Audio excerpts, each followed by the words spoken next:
Мен аны көрбөдүм элем, бирок көргөнгө аргасыз болдум анткени элдин баары айтып атса чындап эле кандай деп, бирок эч кандай бир таң калыштуу нерсе көргөн жокмун. Ал ошол Зеренин Кыз деген гүлдө тартылган ырында мындай бир Кыргызстан азыркы абалын баяндап берет да. Бизде жылаңач жүргөндөр деле, жолукчан жүргөндөр деле бар да.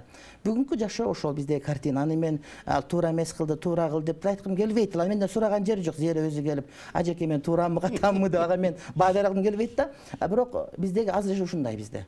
Анын кийимин анчалык эле ызучу келип аткан таң калам. Ал дагы костюм кийип алып, атасынын костюмун кийген кимдики экен. Көчөдө костюму жок деле жүргөндө толтура жүрүп атпайбы. Анан ага канчалык ачуусу келип мен мындай бир болгону ошол мындай клип тартылып аткан учурда мындай бир көркөмдүк жагы жакшы каралбай калган, үн абдан жакшы, мааниси да кайсы бир деңгээлде жакшы. Анан бирок албетте жанагы Салама Садыкова ырдаган жана кыргыз жеринде деңгээлде деп айткан өтө кыйын. Ал албетте мындай бир поэзияга өзүнүн мындай бир маданиятка салымын кошуп койду деген. Бирок ошол эң жаккан жери биз ушундайбыз азыркы учурда. Биздин кыргыз аялдар ушундай. Кээ бири жылаңач, кээ бири жолукчан, кээ бири чачын жарымын кыркып алган, кээ бири мындай. Болгону бүгүнкү абалды көрсөтүп берди. Ага эмнеге чыалаш керек? Бишкекке көчөгө чыксаң, ошол эле картина турат, болгону телевизордон көрсөтүп коюптур, көлдүн боюнан. Соңкөлгө барсаң деле, Бишкекке барсаң деле, тиги Аслымакка барсаң деле ошол эле картина бар бизде. Бул чындык болгон маселе. Эмне кылыш керек ошол?